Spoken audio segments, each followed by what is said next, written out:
The gymnasium smelled of iron and alien fur. Mara Ellison dropped her duffel bag on the floor of the interspecies athletic training facility on Station Vel 9 and looked around at the chaos unfolding before her. 40 Velhari cat cubs, small, sleek, fur-covered beings with enormous amber eyes and twitching ears, were tumbling over each other, knocking over equipment, and making a sound that roughly translated to "We refuse to cooperate with anyone." Mara cracked her knuckles. The posting had been simple: human trainer needed. Velhari Youth Athletic Program. No prior alien experience required. Competitive pay. Hazard bonus included. She had taken the job in 3 seconds flat. "You are the human?" A voice cut through the noise. From atop a stack of collapsed crash mats, a Velhari cub stood with his arms crossed and his copper-tipped tail flicking sharply back and forth. He was slightly taller than the others, with a gray streak running from his left ear down to his jaw, a marking that, Mara had been briefed, indicated high caste lineage among the Velhari. His name, according to her briefing pad, was Kale Vera, and he was the unofficial leader of this particular group. "I am the human," Mara confirmed pleasantly. "We have had 3 trainers," Kale said, hopping down from the mats with that liquid, boneless grace that all Velhari seemed to carry as a birthright. "A Dorati, a Sunkel, and a Marexi. All left." "Within how long?" "The Dorati lasted 6 rotations. The Sunkel lasted 2. The Marexi lasted," he tilted his head, "approximately 40 minutes. "I see." Mara looked around at the cubs, who had now formed a loose ring around her, watching with enormous, unblinking amber eyes. She recognized the posture. It was the "we are evaluating your threat level" posture. She had seen it in middle schoolers on Earth. "What did you do to them?" Kale smiled. Among humans, a smile was warm. Among Velhari, a smile that showed teeth was something else. "We simply trained." "Right." Mara set her hands on her hips. "Okay. Clear the floor." Nobody moved. Mara walked to the center of the gymnasium, stepped over a Velhari cub who was lying face down for no apparent reason, and stopped under the main lighting array. She looked at Kale. "I said clear the floor. Everyone line up along the wall. Now." Something shifted. The cubs exchanged glances. Kale's tail flicked once, twice. "You are not a Dorati," he said. "You are not a Sunkel. You have no natural advantages over us. You are slower. You are weaker. You lack claws. You lack." "I have survived," Mara said calmly, 37 years on a planet that was actively trying to kill me. "I have run marathons. I have done ice baths. I once trained through a fractured tibia because the regional qualifier was in 2 weeks." She paused. "I don't need claws, Kale Vera. I have stubbornness. Now. Line up." The room was very quiet. Then, one by one, slowly, with great theatrical reluctance, the cubs began moving to the wall. The first session was brutal. Mara did not yell. She did not threaten. She simply set the program and held the line. Plyometric drills. Reaction sprints. Core stability work done on balance boards that the Velhari's natural quad joint structure was not designed for, which meant they fell. Repeatedly. Mara demonstrated every exercise herself first, then stood at the front calling cadence. When a cub named Tiv refused the balance board on the grounds that it was insulting to his lineage, Mara stepped onto her own board, balanced it one-legged, and held it for 90 seconds while making direct eye contact. Tiv got on the board. When a cub named Sarah complained that the sprint intervals were too short to allow for full Velhari acceleration, "We are built for burst speed, not your tedious endurance nonsense," Mara ran the sprint herself, then announced they were adding a second set. When 3 cubs in the back corner started grooming each other instead of stretching, Mara walked over, quietly separated them, and put each one in a different part of the gym without breaking her instructional stride. Kale watched all of this with his arms crossed and his copper-tipped tail very still. At the end of the session, Mara called them together. Every cub was breathing hard. Several were sprawled on the floor. Tiv had apparently lost a small battle with his balance board and was sporting a bruised dignity and a slightly dented ego.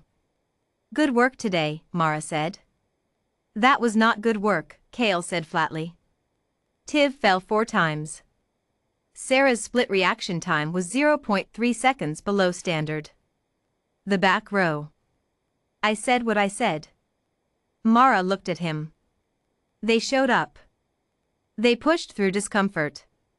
That's where improvement starts." She paused. "What was your lateral agility time, Kale?" He blinked. Because I clocked it at 1.4 seconds on the 5-point drill, and based on your assessment file, your personal best is 1.1. She let that sit for a moment. "So, we have work to do. All of us." The silence that followed was different from the earlier silence. It was the silence of 40 cat cubs recalibrating. 3 weeks in, something changed. It started small. Tiv began arriving early to practice on the balance board before official session start. Sarah stopped arguing about endurance intervals and instead started asking Mara technical questions about human long-distance running physiology. How do you keep going when your body says stop? With the intense, unblinking focus of a creature genuinely hungry for an answer. The back row grooming trio, whose names were Pip, OSS, and Yael, had somehow appointed themselves unofficial session timers and now called out split times with aggressive competitive energy. And Kale Vera had started staying late. Mara caught him one evening running the 5-point agility drill alone, over and over, his copper-tipped tail perfectly still with concentration. She didn't say anything. She went to the other side of the gym and started working on her own training. After a moment, she heard him reset to the start position again.